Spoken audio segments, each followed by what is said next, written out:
اور ایک خوش نصیب کون ہے؟ رجل دعته امرأة ذات حسب وجمال فقال انی اخاف اللہ، وہ شخص کہ جس کو حسب و نسب والی خوبصورت عورت زنا کی دعوت دے اور وہ آگے سے کہے کہ میں اللہ سے ڈرتا ہوں، اس کو بھی اللہ اپنے عرش کا سایہ نصیب فرمائیں گے۔ حضرت یوسف علیہ السلام، زنا کی دعوت دینے والی عزیز مصر کی اہلیہ زلیخا، وغلقت الابواب وقالت ہیت لک قال معاذ اللہ انہ ربی احسن مثوایا انہ لا یفلح الظالمون۔ زلیخا نے محل کے تمام دروازے بند کر دیے۔ ادھر یوسف علیہ السلام کی جوانی، غیر شادی شدہ بھی، زنا کی دعوت دینے والی بھی، حسب و نسب والی خوبصورت عورت دیکھنے والا کوئی انسان نہیں، اور دعوت بھی جھونپڑی میں نہیں، ایک محل میں، اور کوئی عام خاتون نہیں، عزیز مصر کی بیوی دعوت دے رہی ہے۔ لیکن یوسف علیہ السلام نے کہا معاذ اللہ، میں اللہ کی پناہ میں آتا ہوں۔ تو اللہ ایک خوش نصیب جس کو اللہ اپنے عرش کا سایہ دیں گے وہ ہے کہ جس کو حسب و نسب والی عورت دعوت دے اور وہ کہے میں اللہ سے ڈرتا ہوں۔ رسول اللہ صلی اللہ علیہ وسلم نے بنی اسرائیل کے 3 آدمیوں کا واقعہ سنایا۔ یہ واقعہ صحیح بخاری میں موجود ہے کہ 3 آدمی تھے بنی اسرائیل میں۔ ایک دفعہ یہ راستے میں جا رہے تھے، چلتے چلتے اچانک بارش لگ گئی تو یہ ایک پہاڑ کے پاس گئے تاکہ اس غار میں کچھ ٹھہرے، پھر آگے کا سفر طے کریں گے۔ جیسے غار میں گئے، اوپر سے ایک چٹان نیچے گر گئی، غار کا منہ بند ہو گیا۔ اب ہر ایک نے کہا اپنا اپنا عمل اللہ کے سامنے پیش کرو، وہی اللہ نجات دے سکتا ہے، ظاہری کوئی اسباب موجود نہیں۔ تو ان میں سے ایک نے اپنا عمل اللہ کے سامنے پیش کیا اور کہا اے اللہ، میں بکریاں چرایا کرتا تھا، اور جب شام کو بکریاں گھر واپس لاتا تو میں دودھ نکال کر سب سے پہلے اپنے والدین کو پلاتا، پھر اپنی بیوی بچوں کو پلاتا تھا۔ ایک دفعہ جب میں بکریاں چرا کے واپس آیا تو میرے والدین سو گئے تھے، تو میں نے مناسب نہیں سمجھا کہ انہیں پلانے سے پہلے اپنے بچوں کو پلاؤں۔ میرے بچے میرے پاؤں کے ساتھ چمٹ گئے، دودھ مانگ رہے تھے لیکن میں نے انہیں نہ دیا، اور دودھ ایک پیالے میں لے کر والدین کے سرہانے کھڑا ہو گیا، اور میں نے جگانا بھی مناسب نہ سمجھا کہ ان کی نیند میں خلل آ جائے۔ تو یہ شخص وہیں کھڑا رہا یہاں تک کہ رات کا کافی حصہ بیت گیا۔ پھر جب والدین کی آنکھ کھلی تو دیکھا کہ بیٹا یہیں کھڑا تھا۔ پھر بیٹے نے وہ دودھ اپنے والدین کو پیش کیا، تو اس شخص نے کہا یا اللہ، یہ عمل میں نے صرف تیری رضا کے لیے کیا تھا، اگر یہ عمل تیرے ہاں مقبول ہے تو اے اللہ تو ہمیں اس تکلیف سے نجات دے۔ تو کچھ چٹان ہٹ گئی، لیکن اب بھی نکلنے کا راستہ نہیں تھا۔ اب دوسرے نے اپنا عمل اللہ کے سامنے پیش کیا کہ اللہ، میری ایک چچا زاد بہن تھی، مجھے اس سے بڑی محبت تھی، یہاں تک کہ میں نے اس کے لیے دینار بھی جمع کر دیے، اور جب میں زنا کرنے کے لیے اس کے قریب گیا، اب میں نے زنا کا ارادہ کیا تھا کہ میری چچا زاد بہن نے کہا اللہ سے ڈر، اور اس مہر کو مت توڑ مگر حق کے ساتھ، یعنی نکاح کے ذریعے میرے قریب آؤ، غلط ارادے سے میرے قریب نہ آؤ، اللہ سے ڈرو۔ کہتے ہیں جب میں نے یہ جملہ سنا کہ اللہ سے ڈرو تو میں فوراً پیچھے ہٹ گیا اور میں نے زنا نہیں کیا۔ اے اللہ، اگر یہ عمل تیرے دربار میں قبول ہے تو اس چٹان کو ہٹا دے۔ تھوڑی سی چٹان اور ہٹ گئی، لیکن اب بھی نکلنے کا راستہ نہیں تھا۔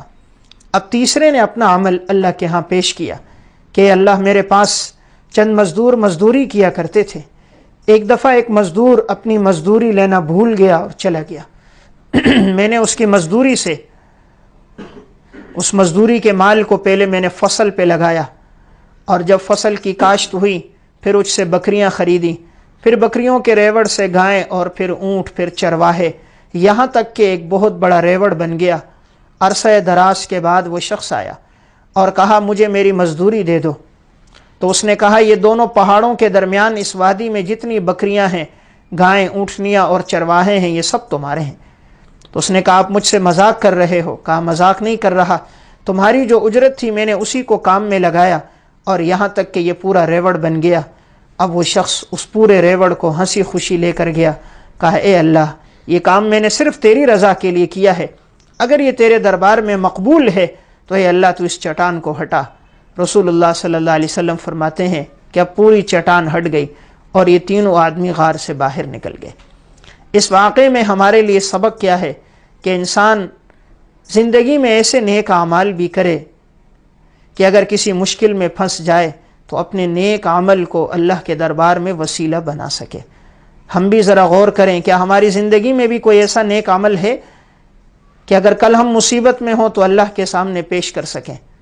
دیکھیے اس واقعے میں کہ وہ نوجوان زنا کے لیے آگے بڑھا تھا، لیکن جیسے ہی لڑکی نے کہا اللہ سے ڈرو، فوراً ہی باز آ گیا اور توبہ تائب ہوا، ہمیشہ کے لیے اس گناہ سے رکا رہا۔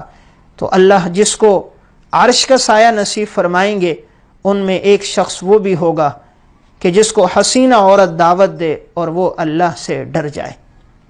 علامہ ابن قیم رحمہ اللہ کی ایک کتاب ہے روضۃ الطالبین و نزہۃ المشتاقین۔ ابن قیم رحمہ اللہ نے اس میں ایک واقعہ ذکر کیا۔ ایک شخص ٹوکریاں بیچا کرتا تھا، ایک دفعہ ٹوکریاں لے کر جا رہا تھا تو محل کے سامنے ایک خاتون نے اسے دیکھا اور آ کر بادشاہ کی بیٹی کو بتایا کہ میں نے ایسے حسین نوجوان کو دیکھا ہے، اس سے زیادہ خوبصورت تو میں نے آج تک کسی کو نہیں دیکھا۔ اس نے کہا اس نوجوان کو اندر بلاؤ۔ جب اندر بلایا گیا، بادشاہ کی صاحبزادی کی جو نگاہ اس پر پڑی، اس کے حسن و جمال کو دیکھا تو اس پہ فریفتہ ہو گئی اور غلط ارادے سے اسے دعوت دی۔ نوجوان نے کہا یہ کام شریعت میں جائز نہیں، لیکن اس نے کہا اگر تم نے میری خواہش پوری نہ کی تو میں بادشاہ وقت سے کہوں گی یہ غلط ارادے سے اندر آیا تھا۔ اب کہتے میں سوچنے لگ گیا، خواہش پوری کرتا ہوں تو اللہ کے دربار میں کیا جواب دوں گا، اور اگر پوری نہیں کرتا تو بادشاہ وقت مجھے جیل میں ڈال دے گا، مختلف تکلیفوں اور آزمائشوں میں پھنسا دے گا۔ انہوں نے کہا مجھے مہلت دو، میں 2 رکعت نماز پڑھتا ہوں۔ بادشاہ کی صاحبزادی نے اپنی نوکرانیوں سے کہا کہ محل کے اوپر اس کا پانی لے کر جاؤ تاکہ کہیں یہ بھاگ نہ جائے۔ محل کے اوپر پانی رکھا گیا، انہوں نے وضو کیا، مصلی بچھا کر 2 رکعت نماز پڑھی کہ اے اللہ تو مجھے اس سے بچا۔ اس کے بعد محل کی دیوار پہ کھڑے ہو گئے کہ اے اللہ میں اپنے آپ کو زنا سے بچانا چاہتا ہوں، تو ہی مجھے عافیت سے نیچے اتار۔ بسم اللہ الرحمن الرحیم پڑھا اور محل کی دیوار سے نیچے چھلانگ لگائی۔ اللہ رب العزت نے ایک فرشتے کو بھیج دیا کہ اسے اطمینان سے زمین پہ اتار دو۔ اسے اطمینان سے اتار دیا گیا۔ اب اللہ تعالیٰ نے سونے کی ٹڈیوں کا لشکر بھیج دیا۔ اس شخص نے اپنی چادر لی اور وہ ٹڈیوں کو جمع کرنے لگ گیا، اور پھر آسمان کی طرف نگاہ ڈالی اور کہا اے اللہ اگر یہ دنیا کے مال میں سے مجھے دیا گیا ہے تو اس میں اور برکت ڈال، اور اگر یہ آخرت کے حصے میں سے کم ہوا ہے تو اے اللہ مجھے یہ نہیں چاہیے، مجھے آخرت کا اجر و ثواب چاہیے۔ تو ایک غیبی آواز آئی کہ یہ تمہیں آخرت کے حصے میں سے 25واں حصہ دیا گیا ہے، بقیہ جو حصہ ہے وہ تمہارے لیے آخرت میں رکھ دیا گیا۔ تو اللہ تعالیٰ نے زنا سے بھی بچا دیا اور سونے کی ٹڈیوں کا لشکر بھی بھیجا، مال میں بھی خوب برکت ہو گئی۔ تو یہ وہ خوش نصیب ہے کہ جس کو عورت زنا کی دعوت دے اور وہ آگے سے کہے کہ میں اللہ سے ڈرتا ہوں، اس کو بھی اللہ تعالیٰ اپنے عرش کا سایہ نصیب فرمائیں گے۔ علامہ ابن عساکر رحمہ اللہ نے تاریخ مدینہ دمشق میں، اور علامہ ابن منظور رحمہ اللہ نے مختصر و تاریخ مدینہ دمشق میں واقعہ ذکر کیا۔ حضرت عمر رضی اللہ تعالیٰ عنہ کا دور خلافت تھا۔ ایک نوجوان جو نہایت ہی حسین تھا، حضرت عمر رضی اللہ تعالیٰ عنہ کے ساتھ جماعت کی نمازوں میں بھی شرکت کرتا، جہاد میں بھی شرکت کرتا تھا، ہمہ وقت اس کی زندگی عبادت و تلاوت میں گزرا کرتی تھی۔ ایک دفعہ عشاء کی نماز پڑھ کے گھر آ رہا تھا، راستے میں ایک خاتون نے اسے دیکھ لیا۔ وہ خاتون اس پہ فریفتہ ہو گئی اور غلط ارادے سے اسے دعوت دی۔ اس نوجوان نے آگے سے منع کیا لیکن وہ خاتون باز نہ آئی اور انہیں مسلسل دعوت دیتی رہی، یہاں تک کہ ان کے دل میں بھی کچھ خواہش پیدا ہو گئی۔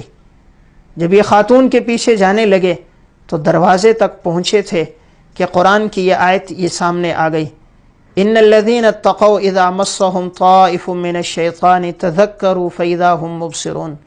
ایمان والے وہ لوگ ہیں کہ جب شیطان ان کے دلوں میں وسوسہ ڈالتا ہے فوراً انہیں اللہ کی یاد آتی ہے، گناہوں سے باز آ جاتے ہیں۔ جیسے ہی یہ آیت سامنے آئی ایک دم غشی طاری ہوئی، گر گئے۔ خاتون نے ہلایا تو دیکھا بے ہوش ہیں، اپنی خادمہ کو بلایا اور انہیں اٹھا کر ان کے والد کے گھر پہنچا دیا۔ جب یہ والد کے گھر پہنچے، پانی پلایا گیا تو کچھ دیر بعد ہوش آیا۔ والد نے پوچھا، بیٹا تمہارے اوپر کیوں غشی طاری ہوئی، کیا واقعہ بنا؟ تو بیٹے نے واقعہ سنایا کہ اس وجہ سے میں بے ہوش ہوا تھا۔ پھر قرآن کی جب یہ آیت پڑھی دوبارہ بے ہوش ہو گئے۔ اب جو والد نے ہلایا تو کیا دیکھا، بیٹے کا انتقال ہو گیا ہے۔ اب بیٹے کی تجہیز و تکفین کر دی گئی۔ صبح کے وقت حضرت عمر رضی اللہ تعالیٰ عنہ کو اطلاع ملی کہ اس نوجوان کا انتقال ہو گیا۔ حضرت عمر رضی اللہ تعالیٰ عنہ قبرستان آئے اور ان کی قبر پہ کھڑے ہوئے دعا کی اور قرآن کی آیت پڑھی، وَلِمَنْ خَافَ مَقَامَ رَبِّهِ جَنَّتَانِ، جو اللہ سے ڈرتا ہے، جس کے دل میں خوف خدا ہوتا ہے، اس کے لیے آخرت میں 2 جنتیں ہیں۔ تو دیکھیے اس نوجوان کو حسینہ عورت نے دعوت دی، اگر یہ چاہتا تو اپنی خواہش کو پورا کر دیتا، لیکن آیت سامنے آئی، اللہ کے ڈر کی وجہ سے، خوف خدا اور تقوی کی وجہ سے یہ نوجوان باز رہا۔ تو ایک چھٹا خوش نصیب وہ ہے کہ جس کو حسین اور جمیل عورت زنا کی دعوت دے اور وہ آگے سے کہے میں اللہ سے ڈرتا ہوں۔ ہندوستان میں گزرے ہیں خواجہ عبید اللہ مشکی رحمہ اللہ، یہ بڑے حسن و جمال والے شخص تھے، اللہ نے ان کو بہت حسن دیا تھا۔ جب چلتے تھے تو اپنے چہرے پہ کپڑا ڈالتے تھے تاکہ ان کے چہرے پر کسی کی نگاہ نہ پڑے۔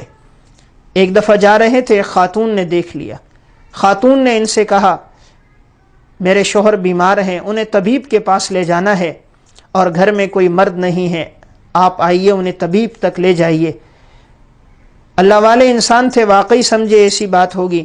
جب اندر داخل ہوئے تو خاتون نے دروازہ بند کر دیا اور غلط ارادے سے دعوت دی اور کہا، اگر تم میری خواہش کو پورا نہیں کرو گے تو میں علاقے کے لوگوں کو بتلاؤں گی کہ یہ غلط ارادے سے اندر داخل ہوئے تھے اور اب یہ دیوار پھلانگ کے جا رہے ہیں۔ اب یہ کہتے میں سوچنے لگا، خواہش پوری کرتا ہوں اللہ کے ہاں کیا جواب دوں گا، اور اگر نہیں پوری کرتا تو یہ خاتون تو مجھے واپس نہیں جانے دے رہی، اور اگر میں یہاں سے نکل بھی گیا تو یہ منفی پروپیگنڈا کر دے گی اور سارے لوگ مجھ سے متنفر ہو جائیں گے۔ سوچنے لگے کہ یہاں سے نکلنے کی تدبیر کیا ہوگی۔ اللہ نے دل میں ایک بات ڈالی، کہا مجھے قضائے حاجت کے لیے جانا ہے۔ خاتون نے بیت الخلاء بتایا، وہاں قضائے حاجت کے لیے گئے تو وہاں جو بول و براز پڑا تھا اسے لیا اور اپنے جسم پہ مل دیا۔ اب جب باہر آئے خاتون نے دیکھا سارے جسم پہ پخانہ اور پیشاب کو ملا ہوا ہے، تو خاتون نے کہا لگتا ہے یہ کوئی مجنون ہے۔ دروازہ کھولا اور خود ہی اسے گھر سے باہر نکال دیا۔ خواجہ عبید اللہ مشکی رحمہ اللہ دریا کے کنارے گئے، اپنے کپڑوں کو دھویا، اپنے جسم کو دھویا اور اپنی شیخ کی مجلس میں پہنچے۔ جیسے ہی پہنچے ان کے جسم سے مشک اور عنبر کی خوشبو آنا شروع ہو گئی۔ شیخ کی مجلس میں آئے تو مجلس معطر ہو گئی۔ شیخ نے پوچھا یہ کس نے خوشبو لگائی ہے کہ ساری مجلس معطر ہے؟ تو جب سونگا گیا ایک دوسرے سے سونگتے رہے، معلوم ہوا کہ یہ خوشبو خواجہ عبید اللہ سے آ رہی ہے۔ شیخ نے انہیں اپنے قریب بلایا، کہا خواجہ کون سی خوشبو لگائی؟ خواجہ نے کہا حضرت خوشبو تو کوئی نہیں لگائی، لیکن ایک خاتون نے زنا کی دعوت دی تھی، اپنے آپ کو گناہ سے بچانے کے لیے میں نے اپنے جسم پہ بول و براز مل دیا، لیکن اللہ کا کرنا کہ اللہ نے اس بول و براز کی بدبو کو خوشبو میں تبدیل کر دیا۔ اللہ تو ہر چیز پہ قادر ہے۔ پھر ان کے جسم سے ایسی خوشبو آیا کرتی تھی، جہاں سے گزرتے تھے جسم سے مشک اور عنبر کی خوشبو آتی تھی، یہاں تک کہ ان کا نام پڑ گیا خواجہ عبید اللہ مشکی رحمہ اللہ۔ یہ واقعہ خطبات فقیر میں بھی ہے اور اہل دل کے تڑپا دینے والے واقعات میں بھی ہے۔ تو چھٹا خوش نصیب وہ ہے کہ جس کو حسین و جمیل عورت دعوت دے اور وہ آگے سے کہے کہ میں اللہ سے ڈرتا ہوں۔